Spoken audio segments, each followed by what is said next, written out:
Napoleon சொல்கிறார், sir உங்களுடைய படத்தில் வந்து ஒரே ஒரு ஃப்ரேம்லையாவது வந்துட மாட்டோமான்னு தவம் இருந்த காலமும் உண்டு. ஸோ இப்படி இருக்கிற காலகட்டங்களில் நீங்கள் எது கொடுத்தாலும் நான் நடிக்கிறேன் சார் அப்படின்னு சொல்கிறாரு.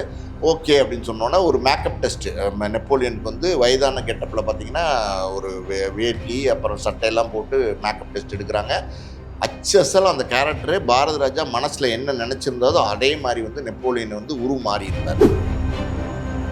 இப்போ பாரதி ராஜா வந்து நெப்போலியனை கூப்பிட்டு அவர் ஒன்று சொல்லியிருக்காரு. என்ன அப்படின்னா, வழக்கமாக வந்து நான் எல்லாருக்குமே வந்து ஒரு ஒரு ஒரு கேட்சியான பேர் வைப்பேன்டா, உனக்கு வந்து நான் வந்து என்ன பேர் வைக்கணும்னு தெரியல, உன்னோட பேர் வந்து குமரேசன் இருக்குது, அது ஒரு மாதிரி கிராமத்து பேராக இருக்குது, மாற்றிடுவோம் அப்படின்னு சொல்லிட்டு யோசனை பண்ணியிருக்காரு. என்ன பேர் வைக்கலாம் உனக்கு அப்படின்னு யோசனை பண்ணிகிட்டே இருந்திருக்காரு. நெப்போலியன் ஏதோ ஒரு நல்ல பேர், அதாவது வந்து அஜித் குமார் மாதிரியோ இல்லை விஜய் மாதிரியோ ஏதோ ஒரு நல்ல பேர் வைப்பாருன்னு காத்திருந்துருக்காரு போல். அந்த நேரத்தில் பார்த்தீங்கன்னா நெப்போலியன் உன் பேரை வச்சுக்கோடா அப்படின்ட்டு.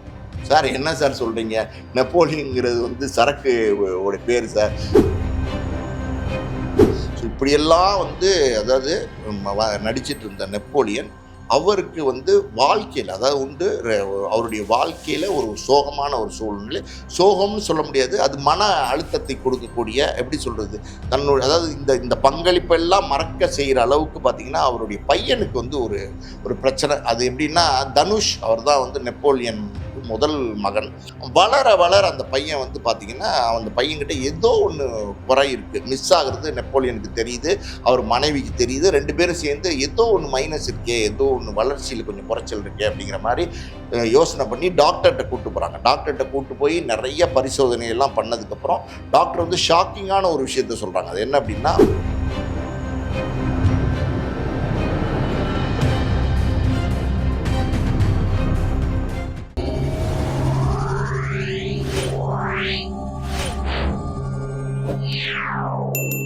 மீடியா சர்க்கிள் நேயர்களுக்கு வணக்கம். இன்றைக்கு நம்மோடு நேர்காணலுக்காக ஆஸ்கார் மூவிஸ் தயாரிப்பாளரும் திரைத்திறனாய்வாளருமான பாலாஜி பிரபு அவர்கள் நம்மோடு இணைந்திருக்கிறார். அவரோடு பேசலாம். வணக்கம் சார். வணக்கம். நெப்போலியன் அவர்களுடைய மகன் தனுஷ் திருமணம் கடந்த ஆண்டு நவம்பர் மாதம் நடைபெற்றது. அக்ஷயா அப்படிங்கிற பெண்ணை அவர் திருமணம் பண்ணியிருந்தார். கிட்டத்தட்ட 9 மாதம் கழித்து பார்த்தீங்கன்னா அமெரிக்காவில் மீண்டும் ஒரு முறை திருமணம் நடந்திருக்குது. அமெரிக்க முறைப்படி. அதோட பின்னணி என்ன சார்? அதாவது இந்த 2வது முறையாக வந்து தனுஷ் அக்ஷயா திருமணம் நடந்திருக்கு. அதனுடைய பின்னணி என்ன அப்படின்னு பார்க்குறதுக்கு முன்னாடி நெப்போலியனை பற்றி சிறிது நேரம் பேசலாம். அதாவது நெப்போலியன் வந்து பார்த்திங்கன்னா அமைச்சர் நேரு, டிஎம்கே அமைச்சர் நேருவோடைய நெருங்கிய உறவினர். நெப்போலியன் வந்து கல்லூரி படித்து முடித்த காலகட்டங்களில் பார்த்திங்கன்னா அவர் சினிமாவில் எப்படியாவது நடிகன் ஆகணும், ஒரு சின்ன சின்ன காட்சிகளையாவது நடிச்சிடணும் அப்படின்னு ஆர்வம் ஜாஸ்தியாக இருந்ததுனால அவருடைய மாமான்னு நினைக்கிறேன் நேரு, அவர்கிட்ட சொல்கிறார் அவருடைய விருப்பத்தை. நேரு வந்து பாரதி ராஜாட்ட வந்து கூப்பிட்டு, இந்த மாதிரி என்னுடைய மருமகன் இருக்கிறார் நெப்போலியன், அவருக்கு வந்து நீங்கள் உங்கள் படத்தில் ஏதாவது வாய்ப்பு இருந்தால் கொடுங்க அப்படின்னு வந்து சிபாரிசு பண்ணுறாரு. பாரதி ராஜா நெப்போலியனை நேரம் அழைச்சி பார்க்குறாரு. அந்த நேரத்தில் பார்த்தீங்கன்னா பாரதி ராஜா வந்து புதுநெல்லு புதுநாத்து அப்படின்னு ஒரு படம் பண்ணிட்டு இருக்காரு. சுகன்யா அந்த படத்தில் தான் அவங்க கதாநாயகி அறிமுகமாகறாங்க. ஸோ அந்த படத்தில் வந்து ஒரு வில்லன் கதாபாத்திரம் இருந்துச்சு. ஆனால் பார்த்தீங்கன்னா அந்த வில்லன் கதாபாத்திரம் கொஞ்சம் வயசான கதாபாத்திரம், கிட்டத்தட்ட பார்த்தீங்கன்னா ஒரு 50 வயசு இருக்கிற மாதிரி அந்த வில்லன் கதாபாத்திரம் இருந்துச்சு அந்த கதைப்படி. ஸோ இந்த கதாபாத்திரத்தில் இவர் எப்படி நடிக்க வைக்க முடியும் அப்படின்னு ஒரு யோசனை பாரதி ராஜாக்கு இருந்துச்சு. பட் நெப்போலியன் ஆள், அவருடைய ஹைட்டு, வெயிட்டு, அவரோட லுக்கு, அப்பியரன்ஸ் எல்லாம் பார்த்துட்டு நிச்சயமாக ஒரு சினிமாவில் தமிழ் திரையுலகத்தில் மிக பிரபலமான ஒரு நடிகராக வர்றதுக்கான வாய்ப்புகள் எல்லா அம்சங்களும் அவர்கிட்ட இருக்கிறதுனால அவரை மிஸ் பண்ண விரும்பலை பாரதி ராஜா. ஸோ நெப்போலியன்கிட்ட சொல்கிறார், அதாவது வந்து தம்பி இந்த மாதிரி வந்து இந்த படத்தில் வந்து ஒரு வில்லன் கதாபாத்திரம், அது வந்து வயதான கெட்டப்பில் இருக்குது, உங்களுக்கு அது விருப்பம்னா நடிங்க, நீங்கள் இளைஞராக இருக்கீங்க, ஓகேன்னா நான் வந்து அதுக்கான மேக்கப் டெஸ்ட்லாம் எடுக்க சொல்கிறேன் அப்படிங்கிறாரு. நெப்போலியன் சொல்கிறார், சார் உங்களுடைய படத்தில் வந்து ஒரே ஒரு ஃப்ரேம்லையாவது வந்துட மாட்டோமான்னு தவம் இருந்த காலமும் உண்டு. ஸோ இப்படி இருக்கிற காலகட்டங்களில் நீங்கள் எது கொடுத்தாலும் நான் நடிக்கிறேன் சார் அப்படின்னு சொல்கிறாரு. ஓகே அப்படின்னு சொன்னோன்னா ஒரு மேக்கப் டெஸ்ட்டு நெப்போலியனுக்கு வந்து வயதான கெட்டப்பில் பார்த்தீங்கன்னா ஒரு வேட்டி அப்புறம் சட்டையெல்லாம் போட்டு மேக்கப் டெஸ்ட் எடுக்கிறாங்க. அச்சசல் அந்த கேரக்டரு பாரதி ராஜா மனசில் என்ன நினச்சிருந்ததோ அதே மாதிரி வந்து நெப்போலியன் வந்து மாறி இருந்தார். ஸோ நெப்போலியன் வந்து பாரதி ராஜா அந்த படத்தில் கமிட் பண்ணுறாரு. இதில் ஒரு சுவாரஸ்யமான ஒரு விஷயமும் உண்டு. நெப்போலியனே சில நேரம் சில காணொலிகளில் பேட்டிகளில் அவரே சொன்ன விஷயம்தான். அது என்ன அப்படின்னா, தேனி பக்கத்தில் தான் வந்து அந்த படப்பிடிப்பு நடந்திருக்கு. அந்த படப்பிடிப்பு நடக்கிற முதல் நாள்லேருந்தே வந்து நெப்போலியன் வந்து பாரதி ராஜா வந்து கூட கூப்பிட்டு போயிட்டார். நெப்போலியன் வந்து அந்த அந்த அந்த படப்பிடிப்பின் போது பார்த்தீங்கன்னா, அதாவது பாரதி ராஜா எப்போ கூப்பிடுவார், பாரதிராஜா எப்போ கூப்பிடுவாரு அப்படின்னு சொல்லி காத்துக்கிட்டே இருந்திருக்காரு. சேர்ல அவரோட உட்காந்து படப்பிடிப்பை வேடிக்கை பார்த்துட்டே இருந்திருக்காரு. கிட்டத்தட்ட 20 நாட்களுக்கு மேலே வந்து பாரதிராஜா வந்து நெப்போலியனை படத்தில் நடிக்கிறதுக்காண்டி கூப்பிடவே இல்லை. இப்போ நெப்போலியனுக்கே ஒரு சந்தேகம் வந்துருச்சு, என்னடா நம்ம வந்து சும்மா நம்ம மாமா சிபாரிசு பண்ணதுனால கூப்பிட்டு வந்து நடிக்க வைக்கிறேன்னு சொல்லி ஏமாத்துறாங்களோ அப்படிங்கிற ஒரு எண்ணத்திலேயே வந்து இருந்திருக்காரு. எப்படா நம்மளை கூப்பிடுவாங்க அப்படின்னு ஒரு ஆர்வத்திலே இருந்திருக்காரு. ஏன்னா அதான் முதல் படம், முதல் தடவையாக கேமரா முன்னாடி நிற்க போகிறாரு. அந்த ஆர்வத்திலே இருந்திருக்காரு. ஒரு நாள் பார்த்தீங்கன்னா மத்தியானத்துக்கு மேலே லஞ்ச் எல்லாம் முடிச்சதுக்கப்புறம் மேக்கப் மேனை கூப்பிட்டு நெப்போலியன் காஸ்டியூம் கொடுங்க, நெப்போலியன் வந்து நம்ம கெட்டப்பை மாற்றி கொண்டாங்க அப்படின்னோடனே அப்போ மாற்றி கொண்டு வந்து நெப்போலியன் வந்து நடிக்க வைக்கிறாங்க. நெப்போலியன் வந்து ரொம்ப பிரமாதமாக நடிக்கிறார். எதிர்பார்த்ததை விட பல மடங்கு வந்து அவருடைய பெர்ஃபார்மன்ஸ் இருக்குது. ஸோ பாரதிராஜா அந்த படத்தில் முழுசாக வந்து நெப்போலியனை பயன்படுத்திட்டாரு. இன்னொரு விஷயமும் நெப்போலியன் சொல்லியிருப்பார். அது என்ன அப்படின்னா, அது அந்த படப்பிடிப்பு முடிஞ்சு ரெஸ்ட்டில் அந்த காட்சியில் உட்காந்துருக்கும் போது அந்த ஊரில் உள்ள மக்கள் இருப்பாங்க இல்லையா, கிராமத்து மக்கள் தானே, அவங்க வந்து நெப்போலியனை பார்த்து அண்ணே சொல்லுங்கண்ணே, அண்ணே வணக்கம்ண்ணே அப்படின்லாம் வந்து ரொம்ப மரியாதை கொடுத்து பேசியிருக்காங்க. உண்மையாக நெப்போலியன் பார்த்தீங்கன்னா அந்த காலகட்டங்களில் ஒரு 26, 27 வயசு தான். அண்ணன் அண்ணன்னு வந்து வயசானவங்கள்லாம் கூப்பிட்டோன்னு நெப்போலியனுக்கே ஒரு மாதிரி கூச்சமாக போயிடுச்சான். பாரதிராஜாட்ட சொல்லியிருக்காரு, சார் எல்லாரும் அண்ணன் அண்ணன் கூப்பிட்றாங்க, அதான்டா உனக்கு வந்து வெற்றி. அதாவது வந்து இந்த கதாபாத்திரமாக உன்னை பார்க்குறாங்க, உன்னை வந்து நெப்போலியனாக பார்க்க, அதாவது வந்து அந்த நேரத்தில் அவரோட பேர் வந்து குமரேசன், அதனால் உன்னை குமரேசனாக யாரும் பார்க்கல, அதனால் அந்த வெற்றிங்கிறது அதுதான்டா அப்படின்னு சொல்லியிருக்காரு. ஸோ படத்தை வந்து முழுசாக வந்து போட்டு பார்க்கும்போது பாரதிராஜாவும் ரொம்ப சந்தோஷப்படுறாரு, அதாவது பிரமாதமாக நடிச்சிருக்காருன்னு. நெப்போலியன் அந்த படத்தை பார்த்துட்டு இந்த அளவுக்கு வந்து நம்மக்கிட்ட திறமை இருந்திருக்கா அப்படின்ற ஒரு டவுட்டில் வந்து ரொம்ப சந்தோஷப்பட்டிருக்காரு. இப்போ பாரதிராஜா வந்து நெப்போலியனை கூப்பிட்டு அவர் ஒன்று சொல்லியிருக்காரு, என்ன அப்படின்னா, வழக்கமாக வந்து நான் எல்லாருக்குமே வந்து ஒரு ஒரு ஒரு கேட்சியான பேர் வைப்பேன்டா, உனக்கு வந்து நான் வந்து என்ன பேர் வைக்கணும்னு தெரியல, உன்னோட பேர் வந்து குமரேசன் இருக்குது, அது ஒரு மாதிரி கிராமத்து பேராக இருக்குது, மாற்றிடுவோம் அப்படின்னு சொல்லிட்டு யோசனை பண்ணியிருக்காரு. என்ன பேர் வைக்கலாம் உனக்கு அப்படின்னு யோசனை பண்ணிகிட்டே இருந்திருக்காரு. நெப்போலியன் ஏதோ ஒரு நல்ல பேர், அதாவது வந்து அஜித் குமார் மாதிரியோ இல்லை விஜய் மாதிரியோ ஏதோ ஒரு நல்ல பேர் வைப்பாருன்னு காத்திருந்துருக்காரு போல். அந்த நேரத்தில் பார்த்தீங்கன்னா நெப்போலியன் உன் பேரை வச்சுக்கோடா அப்படின்னு இருக்காரு. சார் என்ன சார் சொல்கிறீங்க, நெப்போலியனுங்கிறது வந்து சரக்கு உடைய பேர் சார், அதை போய் எனக்கு வைக்கிறீங்க, இந்த முதல் படத்தில் நெப்போலியன் போட்டிங்கன்னா எல்லாருமே என்னை கிண்டல் பண்ண ஆரம்பிச்சிருவாங்க சார், நெப்போலியன் வேண்டாம் சார் அப்படிங்கிறாரு. நீ முட்டாள்தனமாக பேசாதரா, மாவீரன் பேர்றா நெப்போலியன், நீ சும்மா சரக்கு கிறக்குன்னு பேசிகிட்டு இருக்க, பெரிய அந்த அந்த அந்த மாவீரன் அவர் என்ன பேர் எடுத்தாரோ அதே மாதிரி சினிமா துறையில் நீ பிரபலமாவடா, நம்பிக்கை நம்புடா, இந்த பேர் நீ வைடா அப்படின்னு. 6 அடி இருக்காரு, ஆஜானுபாவம் இருக்கிறனால அதான் அதை ஏதோ ஒன்று யோசனை பண்ணி தான் நெப்போலியன் வச்சுட்டாரு.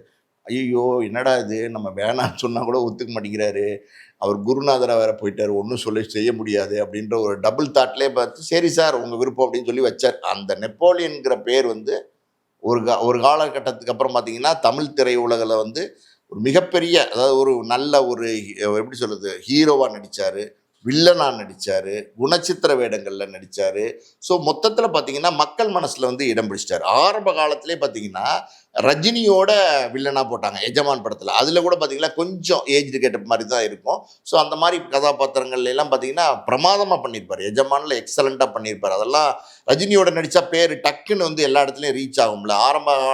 ஆரம்ப காலகட்டத்தில் சத்யராஜ் வந்து மிஸ்டர் பாரத்தில் நடித்தார், அதுக்கப்புறம் அவர் வேற மாதிரி லைஃப் மாறிடுச்சு. ஸோ நெப்போலியனுக்கு அப்படி ஒரு வாய்ப்பு கிடைச்சிச்சு. அதுக்கப்புறம் விருமாண்டி படத்தில் பார்த்தீங்கன்னா நம்ம கமலஹாசனோட வந்து நெப்போலியன் நடிச்சிருப்பாரு, நல்லமன் நாயக்கர் அப்படிங்கிற. ஆமாம், நல்லமன் நாயக்கர்ன்ற கேரக்டர் நடிச்சிருப்பாரு. அந்த கேரக்டர்லாம் பார்த்தீங்கன்னா கதாபாத்திரமாகவே நடிச்சிருப்பார், ரொம்ப பிரமாதமாக இருக்கும். சிவலப்பேரி பாண்டி நெப்போலியனுடைய லைஃப் கேரியர்லேயே வந்து ஒரு முக்கியமான கதை. சௌபா எழுதின அந்த கதை பார்த்தீங்கன்னா ஆனந்த விடனில் தொடராக வந்துச்சு.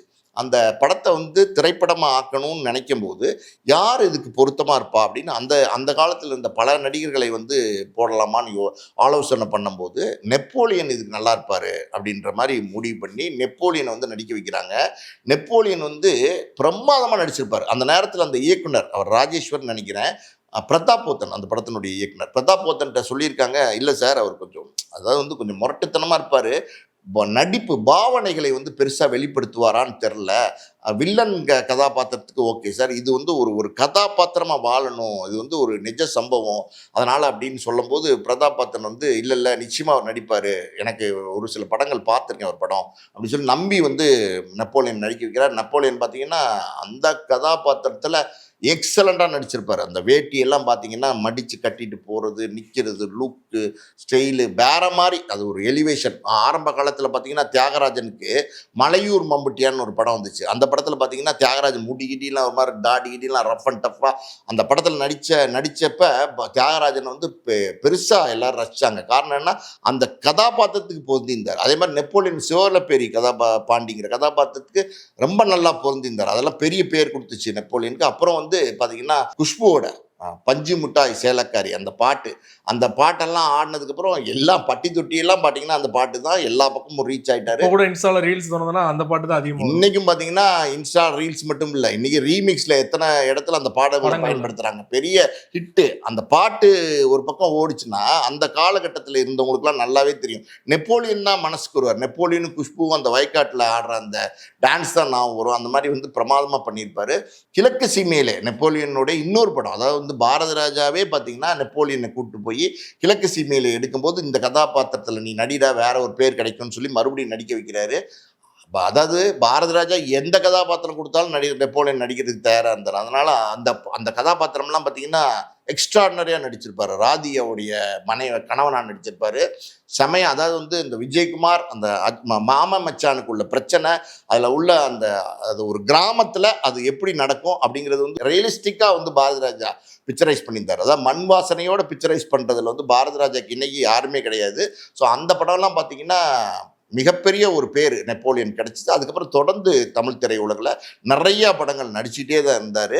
இதே காலகட்டங்களில் பார்த்தீங்கன்னா நெப்போலியனுக்கு ஒரு அரசியல் ஆசையும் இருந்துச்சு. அதனால் பார்த்தீங்கன்னா டிஎம்கேவோடு சேர்ந்து பணியாற்றினார். அப்போ அந்த காலகட்டங்களில் கலைஞர் அவருக்கு வந்து நெப்போலியனை ரொம்ப பிடிச்சிருச்சு. காரணம் என்னென்னா அது அவருடைய அந்த எப்படி சொல்லுது பண்பான அந்த நடவடிக்கை, மரியாதை கொடுக்குறது இதெல்லாம் பார்த்துட்டு அவரை வந்து மத்திய இணையமைச்சராக வந்து அவர் வந்து சிபாரிசு பண்ணார். மத்திய இணையமைச்சராக நெப்போலியன் இருந்தார். அது இல்லாமல் பார்த்தீங்கன்னா இங்கே இருக்கிற காலகட்டங்களிலே நெப்போலியன் வந்து நிறைய சொத்துக்கள் வாங்கி போட்டார். அதாவது வந்து சென்னையிலே பார்த்தீங்கன்னா ஒரு 10-15 வீடு அங்கங்கே 1 கிரவுண்டு 2 கிரவுண்டு நடிக்கிற காலத்திலே வாங்கி போட்டார். அதெல்லாம் வந்து கோடிகளில் வந்து ஒரு காலகட்டத்துக்கு அப்புறம் நீங்கள் ஒரு 20 வருஷம் 30 வருஷத்துக்கு முன்னாடி வாங்கின ஒரு ப்ராப்பர்ட்டி இன்னைக்கு வந்து அது கோடிகளில் போகும்ல, அந்த மாதிரி பெரிய விலை மதிப்பில்லாத சொத்துக்களை மாற ஆரம்பிச்சிருச்சு. இது இல்லாமல் சாஃப்ட்வேர் கம்பெனி அது வந்து நெப்போலியன் நடத்திட்டு இருந்தார். நம்ம சென்னையில் தான் நடத்திட்டு இருந்தார். ஆரம்பத்தில் சாஃப்ட்வேர் வந்த காலகட்டங்கள்லேயே பார்த்தீங்கன்னா அவர் ஒரு கம்பெனி ஆரம்பித்தார். அது பயங்கர பூமா நல்லபடியாக போயிட்டு இருந்துச்சு. ஸோ இப்படியெல்லாம் வந்து அதாவது நடிச்சிட்டு இருந்த நெப்போலியன் அவருக்கு வந்து வாழ்க்கையில் அதாவது உண்டு அவருடைய வாழ்க்கையில் ஒரு சோகமான ஒரு சூழ்நிலை.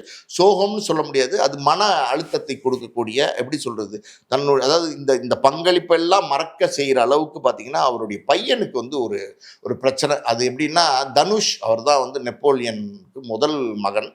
அந்த மகன் பிறந்தோன்னு பார்த்தீங்கன்னா ஃபஸ்ட்டு பர்த்டேலாம் ரொம்ப பிரமாதமாக கொண்டாடினார். ரொம்ப சீரும் சிறப்புமாக கொண்டாடினார். அந்த பையன் வந்து அவ்வளோ பெரிய நெப்போலியனுக்கு வந்து அந்த பையன்னா உயிர், தனுஷ்னா அவ்வளோ உயிர்.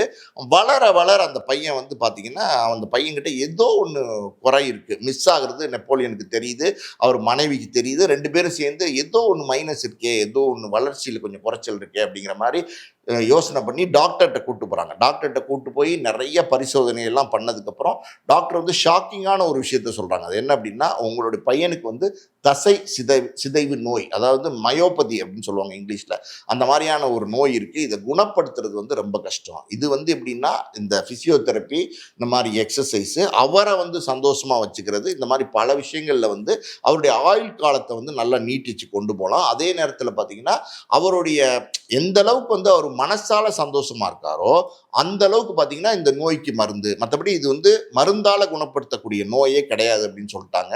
ஸோ எத்தனையோ இடங்கள் போறாரு, நிறைய மருத்துவர்களை தேடி போறாரு. இன்னைக்கு நிறைய டெக்னாலஜி டெவலப் ஆயிருச்சு. ஏதாவது ஒன்று நடந்துராதா, பையனை எப்படியாவது சரி பண்ணிட மாட்டோமா அப்படின்ற ஒரு பெரிய போராட்டம். அந்த போராட்டத்திலே பார்த்தீங்கன்னா சினிமா ஒரு பக்கம், போராட்டம் ஒரு பக்கம், அப்படி பண்ணிட்டே இருக்காரு. ஒரு ஸ்டேஜுக்கு மேலே இந்த மாதிரி சூழ்நிலையில் அந்த தம்பதியர்களுக்கு ஒரு மன முதிர்ச்சி ஒன்று வரும். அதாவது இனிமே இதுதான் சூழ்நிலை, இதுக்கு நம்ம எப்படி நம்மளை வந்து அடாப்ட் பண்ணிக்கிறது, அதாவது வந்து நம்மளை வந்து இதுக்கேற்ற மாதிரி நடந்துக்கிறதுன்ற முடிவுக்கு வரும்போது நெப்போலியன் வந்து கடைசியாக வந்து திருநெல்வேலியில் ஒரு கிராமத்தில் ஒருத்தர் வந்து இந்த இந்த ட்ரீட்மெண்ட் கொடுக்குறாரு, அவர் கொஞ்சம் குணப்படுத்துறாரு, ஓரளவுக்கு பெட்டராக பண்ணுறாரு அப்படின்னு சொல்லி அவரை போய் பார்க்குறாங்க. அவரை போய் பார்த்து அவர்கிட்ட ஒரு 2-3 மாதம் 4-5 மாதம் தங்கி இருந்து ட்ரீட்மெண்ட் எடுக்கும்போது கொஞ்சம், அதாவது வந்து கொஞ்சம் எப்படி சொல்லுவது, ஒரு கணிசமான சதவீதம் வந்து அந்த அது அவருக்கு சின்ன சின்ன சின்ன குணங்கள், அதாவது உடல்நிலையில் முன்னேற்றங்கள் ஏற்படுது. ஸோ அதுக்கப்புறம் அந்த திருநெல்வேலியில் அந்த அந்த வைத்தியருக்கு பார்த்தீங்கன்னா மயோபதி கிளினிக்கு அது கட்டி கொடுத்துருக்காரு. 2 கிளினிக் வந்து அதே ஏரியாவில் கட்டி கொடுத்துருக்காரு. ஏன் இலவசமாக, அதாவது வந்து அதே இந்த மாதிரி பிரச்சனை உள்ள குழந்தைங்க அவங்க போய் இலவசமாக ட்ரீட்மெண்ட் எடுத்து, ஏன்னா இது என்ன சார், இது வந்து மருத்துவ செலவு கஷ்டம், அதாவது ரொம்ப காஸ்ட்லியான ட்ரீட்மெண்ட் இல்லை முழுமையாக அப்படிங்கிறது ஒரு பக்கம். ஆனால் எப்படியாவது ட்ரீட் பண்ணிடணும், எப்படியாவது குணப்படுத்திடணும், எந்த தாய் தகப்பனாக இருந்தாலும் அப்படி தான் நினைப்பாங்க. ஸோ அப்படி போய் முயற்சி செய்யும்போது என்னுடைய மருத்துவ செலவும் ரொம்ப ஜாஸ்தியாக இருந்ததுனால இலவசமாகவே இந்த மாதிரி பாதிக்கப்பட்டவங்களுக்காண்டி கட்டி கொடுத்துருக்காரு. ஒரு ஸ்டேஜுக்கு மேலே ஒரு முடிவு எடுக்கிறார் சார். அதாவது வந்து நம்ம வந்து இனிமேல் நம்ம பையனா வந்து நம்மளுடைய சினிமா வாழ்க்கையா, அரசியல் வாழ்க்கையா, சாஃப்ட்வேர் பிஸ்னஸ் பண்ணிக்கிட்டு இருக்கோம், இதெல்லாம் எது நமக்கு வந்து முக்கியம் அப்படின்னும் போது நம்மளுடைய பையன்தான் முக்கியம், நம்ம பையன்தான் நம்மளோட வாழ்க்கை அப்படின்னு ஒரு முடிவு எடுக்கிறார். அதாவது வந்து நெப்போலியன் எடுத்த முடிவுலே பார்த்தீங்கன்னா ஒரு எப்படி சொல்கிறது, ஒரு கனமான முடிவு. அது வந்து அவ்வளோ சீக்கிரம் எடுத்துட முடியாது. ஏன்னா புகழ்பெற்ற ஒரு சினிமா நட்சத்திரமாக இருக்கார், அரசியல்வாதியாக இருக்கார், சென்ட்ரல் மினிஸ்டர் இருந்திருக்காரு, சாஃப்ட்வேர் கம்பெனி நடத்திருக்காரு, பல லட்சங்கள் பல கோடிகளை வந்து பணம் ஈட்டிக்கிட்டு இருக்கிற நேரத்தில் பணமெல்லாம் எதுவுமே வேண்டாம் அப்படின்னு ஒரு முடிவுக்கு வந்து நெப்போலியன் மனைவி 2 பேரும் கலந்து பேசி எல்லாத்தையுமே தூக்கி போட்டாங்க சார். அதாவது வந்து சினிமா நடிப்பு அதையும் மொத்தத்தில் விட்டுட்டு போயிட்டாரு. அதுக்கப்புறம் பார்த்தீங்கன்னா அரசியல் வாழ்க்கை அதையும் விட்டுட்டு போயிட்டாரு. சாஃப்ட்வேர் கம்பெனி நடத்திட்டு இருந்தார், அதையுமே வந்து வித்துட்டு போயிட்டாரு. வீடுகள் சொத்துக்கள் நிறைய வந்து சென்னையில் இருந்துச்சு. மொத்தத்தில் பார்த்தீங்கன்னா 1-2 வந்தா போனால் தங்குறதுக்கு ஏதோ இடங்கள் வச்சிருப்பாரா என்னன்னு தெரியல. மொத்தத்தில் எல்லாத்தையுமே வித்துட்டார். வித்துட்டு அமெரிக்காவில் அந்த பையன் தனுஷோட போய் அவர் வந்து அது அமெரிக்காவில் போய் செட்டில் ஆகிறதுங்கிறது வந்து அமெரிக்காவில் வந்து டாப்பான மெயினான சிட்டியில் செட்டில் ஆகலை. அங்கேருந்து பார்த்தீங்கன்னா பல மைல் தூரத்தில் இருக்கிற கிராமம் மாதிரியான ஒரு இடத்துல அங்கே வந்து பார்த்தீங்கன்னா எப்படி சொல்லுது, ஃபார்ம் ஹவுஸ்ன்னு சொல்லுவாங்கள்ல, அந்த மாதிரியான ஒரு வீடு பையனுக்காண்டே டிசைன் பண்ணியிருக்காரு. அந்த வீடு இர்ஃபான், அந்த யூடியூபர், அவர் நெப்போலியன் வீட்டுக்கு போனப்ப அந்த வீட்டையே பார்த்தீங்கன்னா இர்ஃபான் சுற்றி காமிச்சு ஒரு வீடியோ போட்டிருந்தாரு. அந்த பையன் அந்த சேரில் வந்து எப்படி போகலாம், எப்படி வந்து அந்த பையனை கூட்டிகிட்டு போகலாம், ரூம்குள்ளே எப்படி போகலாம், பாத்ரூம் ஃபெசிலிட்டிஸ் எப்படி இருக்குது, இது அத்தனையுமே பார்த்தீங்கன்னா முதன்மை, அதாவது முதல் எப்படி சொல்கிறது, ப்ரையாரிட்டி இம்பார்ட்டன்ஸ் வந்து அந்த பையன் தனுஷ்காண்டி கொடுத்து அந்த வீடையெல்லாம் டிசைன் பண்ணி பின்னாடியே பார்த்தீங்கன்னா பெரிய ஏக்கர் கணக்கில் விவசாயம். இதெல்லாம் வந்து சார் ஒரு விவசாயி வந்து பெரிய ஒரு பிஸ்னஸ் மேனாக மாறுறது அது ஒரு பக்கம். அதே நேரத்தில் ஒரு பிஸ்னஸ் மேனாக இருந்து ஒரு பிரபல நடிகராக இருந்து ஒரு விவசாயியாக மாறிடுறதுங்கிறது அதுக்கு ஒரு மனப்பக்குவம் வேணும். அந்த மாதிரி வந்து விவசாயம் பண்ணிட்டு அந்த இடத்துல அவர் பையனுக்காண்டியே வாழ்கிறாரு. நிறையா விமர்சனங்கள், அது ஏகப்பட்ட விமர்சனங்கள் இருந்துச்சு. ஆனால் அது வந்து எல்லாத்தையும் தாங்கி அந்த காலகட்டங்களை கடந்து அவர் இன்னைக்கு வந்து நல்லா இருக்காரு. இந்த இடத்துல ரொம்ப முக்கியமாக நீங்கள் சொன்ன மாதிரி இங்கேருந்து அரசியல், சினிமா, அப்புறம் இங்கே இருக்கிற வீடுகள், அப்புறம் ஐடி கம்பெனி எல்லாத்தையும் வித்துட்டு போனாலும் இங்கே இருந்ததை விட அதிகமாக அங்கே சம்பாதிச்சார் இல்லையா? கிட்டத்தட்ட பல்லாயிரம் கோடி சொத்து போய் அவர் வச்சிருக்காரு அப்படின்லாம் கேள்வி சார். இங்கே இருக்கிற அவருடைய ப்ராப்பர்ட்டிஸ் நான் சொன்னேன்ல, கிட்டத்தட்ட ஒரு 10-15-20 வீடு, அப்புறம் பார்த்தீங்கன்னா ஒரு சாஃப்ட்வேர் கம்பெனி, அப்புறம் சினிமாவில் வந்த வருமானங்கள், அப்புறம் இது எல்லாமே பார்த்தீங்கன்னா அவர் வந்து எல்லாத்தையுமே மாற்றி கேஷ் ஆக்கி அங்கே கொண்டு போய் அங்கே விவசாய நிலம் வாங்கி அங்கே பண்ணுறாரு. அவர்கிட்ட அவர் சம்பாரிச்ச பணம் எல்லாமே அவர் சம்பாரிச்ச பணம். 30 வருஷம் 40 வருஷத்துக்கு முன்னாடி ஒரு ப்ராப்பர்ட்டி வாங்கினீங்கன்னா இது வந்து இன்னைக்கு வந்து 400 மடங்கு ஜாஸ்தியாயிருது. இப்போ 1 லட்ச ரூபாய்க்கு டி நகரில் நீங்கள் வந்து 1978 ஒரு ப்ராப்பர்ட்டி இல்லை 80 ஒரு ப்ராப்பர்ட்டி வாங்கியிருந்தீங்கன்னா இப்போ வந்து 2025 பார்த்தீங்கன்னா அதனுடைய விலை மதிப்பு வந்து 15 கோடி ரூபாய்க்கு 10 கோடி ரூபாய்க்கு இருக்குது. அப்படி விலை மதிப்பு விலை கூடின ப்ராப்பர்ட்டி தான் எல்லாமே. ஸோ அப்படி வந்த சொத்துக்கள் தான். அதை வந்து விவசாயம் எல்லாம் பார்த்துட்டு அவர் பையனுக்காண்டே வாழ்ந்துட்டு இருக்காரு. இந்த சூழ்நிலையில் அதாவது வந்து தனுஷ்க்கு எப்படியாவது வந்து ஒரு திருமணம் செஞ்சு பார்க்கணும் அப்படின்னு ஒரு தகப்பனா, நல்லா கேட்டுங்க, ஒரு தகப்பனா எல்லா தகப்பனுக்கும் வரும் இல்லையா, நம்ம பையனுக்கு கல்யாணம் பண்ணி பார்க்கணும், நம்ம பொண்ணுக்கு கல்யாணம் பண்ணி பார்க்கணும் அப்படின்னு ஒரு ஆசை வரும்ல, அந்த மாதிரி வந்து தனுஷ்க்கு வந்து திருமணம் செய்யறதுக்காண்டி ஒரு முடிவு பண்ணுறாரு. நிறைய இடங்களில் பொண்ணு பார்க்குறாரு. அவர் வந்து எதையும் மறைச்சு அதாவது வந்து மூடி மறைச்செல்லாம் வந்து திருமணம் செய்யலை. அதாவது வந்து 1000 பொய் சொல்லியாவது ஒரு திருமணம் நடத்தலாம் அப்படின்னு இருக்குது, பழமொழியே இருக்குது. ஆனால் வந்து இவர் எல்லாத்தையுமே உண்மைகளை சொல்லி இந்த மாதிரி இருக்குமா, இந்த மாதிரி ஒரு திருமணம் வேணும், ஒரு சந்தோஷமாக இருக்கிறதுக்கு ஒரு மனைவி வேணும் அப்படின்னும் போது அக்ஷயா அப்படின்னு ஒரு பெண்ணு. அவங்க வந்து பார்த்தீங்கன்னா திருநெல்வேலி பக்கம் இருக்கிறவங்க. நெப்போலியோட ஒரு சொந்தக்காரன் தான் அவங்க சொல்கிறாங்க. அவங்க வந்து முன் வந்து எல்லாத்தையும் புரிஞ்சுக்கிட்டு நான் வந்து தனுஷை திருமணம் செஞ்சுக்கிறேன் அப்படின்னு சொல்லிட்டு அவங்க வந்து திருமணம் செஞ்சுக்கிட்டாங்க. திருமணம் நடந்த நேரத்தில் பார்த்தீங்கன்னா பெரிய விமர்சனங்கள்லாம் ஏற்பட்டுச்சு. அதெல்லாம் நிச்சயமாக ஒரு தகப்பனா அவரை வந்து கண்டிப்பாக காயப்படுத்தியிருக்கும். அப்போ ஆனால் எல்லாத்தையும் தாண்டி அந்த திருமணத்தை அவர் நடத்திட்டாரு, சக்ஸஸ்ஃபுல்லாக நடத்திட்டாரு. இந்த திருமணம் நெப்போலியனோட மகன் தனுஷ் வந்து ஜப்பானில் அந்த கல்யாணம் நடத்தணும்னு ஆசைப்பட்டதுனால இந்த திருமணத்தையே பார்த்தீங்கன்னா ஜப்பானில் தான் நடத்தினார். அந்த திருமணத்துக்கு பார்த்தீங்கன்னா சினிமா பிரபலங்கள், அரசியல் பிரபலங்கள், இன்னும் பார்த்தீங்கன்னா பல விஐபிகள் எல்லாம் அழைச்சி அவங்க ஃப்ளைட் டிக்கெட் போட்டு கொடுத்து ரூம் ஃபெசிலிட்டிஸ்லாம் எல்லாமே பண்ணி கொடுத்து அந்த திருமணத்தை மகன் ஆசைப்பட்ட விஐபிஸ்லாம் வர வச்சு ரொம்ப கிராண்டாக ரொம்ப கோலாகலமாக வந்து அந்த திருமணத்தை நடத்தினார். ஸோ ஜப்பானில் வந்து நடந்த அந்த திருமணத்துக்கு தனுஷ் வந்து விமானத்தில் போகலாம் அப்படின்னா போக முடியாது. தனுஷனுடைய நான் சொன்னேன்ல உடல்நிலை வந்து விமானத்தில் பல மணி நேரங்கள் பயணிக்கிறதுக்காண்டி சூழ்நிலைகள் வந்து இல்லாதனால டாக்டர்ஸ் வந்து விமானத்தில் இப்போ வந்து பெரிய ஹைட்டில் போகிறது ஆபத்து அப்படின்னு சொன்னதுனால அதாவது வந்து கப்பல் மூலமாக அப்புறம் பார்த்தீங்கன்னா ரோட் மூலமாக இப்படியே போய் வந்து ஜப்பானில் போய் இந்த திருமணத்தை நடத்திட்டாரு. இப்போ சமீபத்தில் கூட பார்த்தீங்கன்னா கோபி சுதாகர் அவங்க வந்து ஏதோ நிகழ்ச்சி பண்ணுறது போகும்போது அவங்களுடைய ரசிகர் இந்த பையன் அந்த தனுஷ், அதனால் அவர் ஆசைப்படுறதுனால அவங்கள கூப்பிட்டு அவங்க வீட்டில் விருந்து கொடுத்து மகனோட புகைப்படம்லாம் எடுக்க வச்சு கொஞ்ச நேரம் அவங்க ஸ்பெண்ட் பண்ணிட்டு வந்தாங்க தனுஷோட.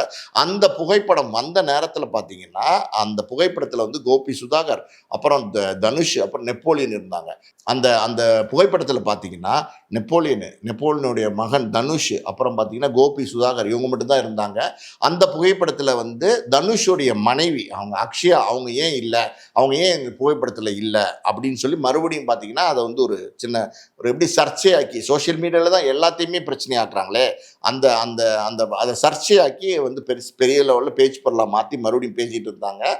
ஸோ உண்மை என்ன அப்படின்னா அந்த அவங்க அக்ஷயாங்கிறவங்க வந்து அவங்க அம்மா அப்பாவை பார்க்கறதுக்காண்டி வந்து இந்தியா வந்திருந்தாங்க.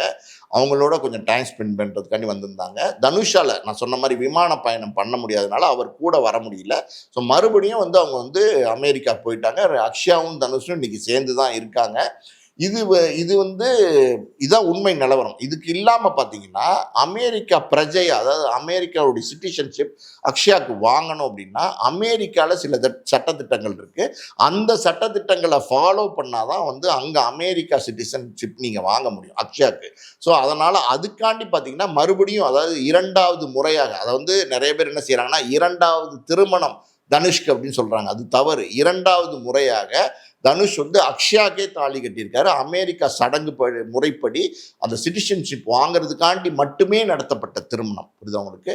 ஸோ அங்கே ஒரு திருமணம் நடந்திருக்கு. அது ஒரு எளிமையான திருமணமாக நடந்திருக்கு. அதில் நடந்த காணொளி புகைப்படங்கள்லாம் மறுபடியும் வந்து நெப்போலியன் அவருடைய அஃபிஷியல் பக்கத்திலே வந்து ஸோ மொத்தத்தில் பார்த்தீங்கன்னா நெப்போலியன் அவர் வந்து ஒரு ஒரு ஒரு எல்லா உயரங்களையும் விட்டுட்டு ஒரு தகப்பனா அதாவது ஒரு விஷயம் சொல்லுவாங்க என்னன்னா மனைவி இறந்து போயிட்டா அந்த பிள்ளைங்கள் இருந்துச்சுன்னா தகப்பன் வந்து சித்தப்பன்னு சொல்லுவாங்க. இம்மீடியட்டாக பார்த்தீங்கன்னா அடுத்த கல்யாணம் பண்ணிடுவான் அப்படின்லாம் சொல்லுவாங்க. பொதுவாக பார்த்தீங்கன்னா தாய் தான் வந்து ஒரு பெண் தான் வந்து குழந்தைங்களை வந்து அரவணைச்சிப்பாங்க ஆதரிப்பாங்க அப்படின்லாம் சொல்லுவாங்க. ஆனால் ஒரு ஆணும் பார்த்தீங்கன்னா எல்லா காலகட்டங்கள்லையும் இது உண்மை. இது வந்து பல நேரங்களில் இந்த உண்மைக்கு வந்து மதிப்பு கொடுக்கறது இல்லை. ஒரு ஆணும் பார்த்தீங்கன்னா ஒரு தகப்பனாக இருக்கிறவன் எல்லா காலகட்டங்கள்லையும் அவனுடைய குழந்தைகள் அதாவது அவனுடைய வாரிசுகள் நல்ல நிலைமைக்கு வரணுங்கிறதுக்காண்டி அவன் வந்து கடுமையான ஒரு உழைப்பை போடுறான், அருமையான பாசத்தை காட்டுறான். ஆனால் அது வெளியில தெரியாது, அவனுடைய முரட்டுத்தனம். அதனால வந்து வெளியில தெரியாது. எப்படி வந்து பலாசொலை வந்து வெளியில முள்ளா இருக்கோ உள்ள சுவையா இருக்கோ அந்த மாதிரி தான் ஒரு ஆண் ஒரு தகப்பன். ஸோ அந்த மாதிரி ஒரு நல்ல தகப்பனா தன்னுடைய மகனுக்காண்டி நெப்போலியன் வந்து எல்லா விஷயத்தையும் தியாகம் பண்ணிட்டார். ரொம்ப சிம்பிளா ரொம்ப எளிமையா சொல்லணும் அப்படின்னா ஒரு குமரேசனா வந்து சினிமாக்கு வந்த நெப்போலியன் பாரதி ராஜாவால் பெயர் மாற்றப்பட்டு நெப்போலியனா சினிமாவில் ஒரு பிரபலமா மிகப்பெரிய சினிமா பிரபலமா நடிகராக இருந்துட்டு அரசியல் வாழ்க்கையில இருந்துட்டு சாஃப்ட்வேர் அது இதுன்னு பிஸ்னஸ்லாம் பண்ணிட்டு இன்னைக்கு எல்லாத்தையுமே விட்டுட்டு நெப்போலியன் அப்படிங்கிற பெயரை வந்து விட்டுட்டு இன்னைக்கு வந்து மறுபடியும் பார்த்தீங்கன்னா எப்படி குமரேசனா வந்தாரோ அதே மாதிரி குமரேசனாவே தன்னுடைய மகனுக்காண்டி அமெரிக்காவுக்கு போயிட்டு ஒரு மூலையில் அவர் தன்னுடைய வாழ்க்கையை வாழ்ந்துட்டு இருக்கார். ஸோ அந்த குடும்பம் அது அழகான குடும்பம். பல நேரங்களில் நீங்கள் ஒரு விஷயம் அது நெப்போலியனுடைய காணொலிகளில் பார்த்தீங்கன்னா தெரியும். தனுஷை பற்றி பேசும்போது அவர் எவ்வளோ மேன்லியான அவர் எப்படி ஜம்முன்னு இருக்கிற ஆள். அவர் பார்த்தீங்கன்னா அப்படி கண்ணு வந்து அப்படியே கலங்கும் அவருக்கு நெப்போலியனுக்கு. அந்த அளவுக்கு வந்து ஒரு தகப்பனுடைய பாசத்துக்காண்டி எல்லாத்தையுமே தியாகம் பண்ண ஒரு மனுஷன். அதாவது தவறான விஷயங்களை வந்து பரப்பி அவருடைய மனசு புண்படுற மாதிரி, அந்த பையன் தனுஷ் மனசு புண் பண்ணுற மாதிரி இந்த காலத்திலேயே நடந்துக்கிறது வந்து ஏற்புடையதாக இல்லை. ரொம்ப நன்றி சார். நெப்போலியன் அவர்கள் குறித்தும் நெப்போலியன் அவருடைய மகன் தனுஷ் 2வது முறையாக திருமணம் குறித்தும் டீட்டெயிலாக ஒரு பேட்டி கொடுத்தீங்க. மிக்க நன்றி. நன்றி.